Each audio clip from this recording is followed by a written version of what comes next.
தமிழக டிஜிபி நியமனம் தொடர்பான வழக்கில் தமிழக அரசுக்கு உச்சநீதிமன்றம் உத்தரவு பிறப்பித்திருக்கிறது. ஒரு வாரத்தில் பெயர் பட்டியல் தர வேண்டும் என்று அந்த உத்தரவில் சொல்லப்பட்டிருக்கிறது. அண்மை செய்தியை பார்த்து வருகிறோம்.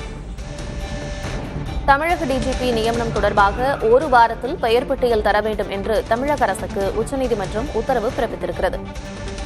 விவரங்களோடு இணைந்திருக்கிறார் செய்தியாளர் ராஜு. இது தொடர்பான வழக்கில் உத்தரவில் என்னென்ன விஷயங்களை எல்லாம் உச்சநீதிமன்றம் சொல்லியிருக்கு? யுபிஎஸ்சி தமிழ்நாடு காவல்துறை இயக்குநரை நியமிக்க தவறிய தமிழ்நாடு அரசு மீது நீதிமன்ற அவமதிப்பு நடவடிக்கை எடுக்க வேண்டும் என கிஷோர் கிருஷ்ணசாமி என்பவர் தொடர்ந்த இந்த வழக்கில் தான் இன்றைய தினம் இந்த உத்தரவானது பிறப்பிக்கப்பட்டிருக்கின்றது. குறிப்பாக இன்றைய தினம் வழக்கு விசாரணையின் போது கிருஷ்ணசாமி தரப்பிலிருந்து தமிழ்நாடு டிஜிபி விவகாரத்தை பொறுத்த வரைக்கும் இந்த ஆக்டிங் டிஜிபி நியமனம் செய்வது என்பது அரசின் தவறு, அதே போல டிஜிபி நியமிக்க வேண்டும் என்ற உச்சநீதிமன்ற உத்தரவை தமிழக அரசு கடைபிடிக்கவில்லை என்று ஒரு வாதத்தை முன்வைத்திருந்தார். இதற்கு தமிழ்நாடு அரசு சார்பாக விளக்கம் அளிக்கப்பட்டிருந்தது. குறிப்பாக டிஜிபி தேர்வுக்காக சில பெயர்கள் பரிந்துரைத்திருப்பதாகவும் அதே போல இது யூபிஎஸ்சில் சில குழப்பங்கள் ஏற்பட்டிருப்பதாக குறிப்பிட்ட தமிழ்நாடு அரசு குறிப்பாக அந்த தேர்வு குழுவில் டிஜிபி இல்லாத நிலையில் கூடுதல் உள்துறை செயலாளரை அந்த தேர்வு குழுவில் இணைக்க வேண்டும் என்ற அந்த கோரிக்கையை வைத்திருக்கிறோம். ஆனால் யுபிஎஸ்சி இதனை ஏற்றுக்கொள்ளவில்லை என ஒரு விளக்கத்தை அளித்திருந்தார்கள்.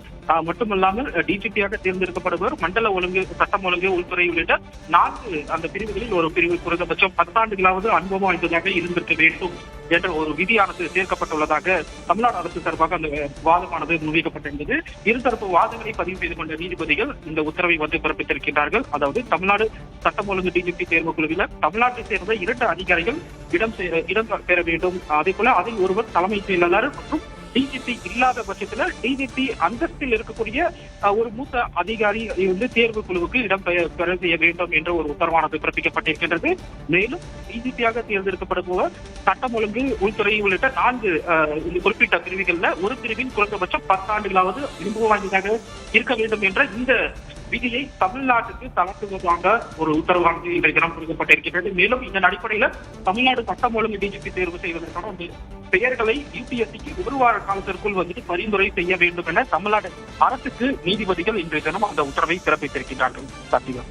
தமிழக டிஜிபி நியமனம் தொடர்பாக ஒரு வாரத்திற்குள் பெயர் பட்டியலை தர வேண்டும் என்று உச்சநீதிமன்றம் தமிழக அரசுக்கு உத்தரவு பிறப்பித்திருக்கிறது. மேலும் யுபிஎஸ்சிக்கும் பெயர் பட்டியலை பரிந்துரைக்க வேண்டும் என்றும் அந்த உத்தரவில் சொல்லப்பட்டிருக்கிறது. விவரங்களை வழங்கியமைக்கு நன்றி ராஜு.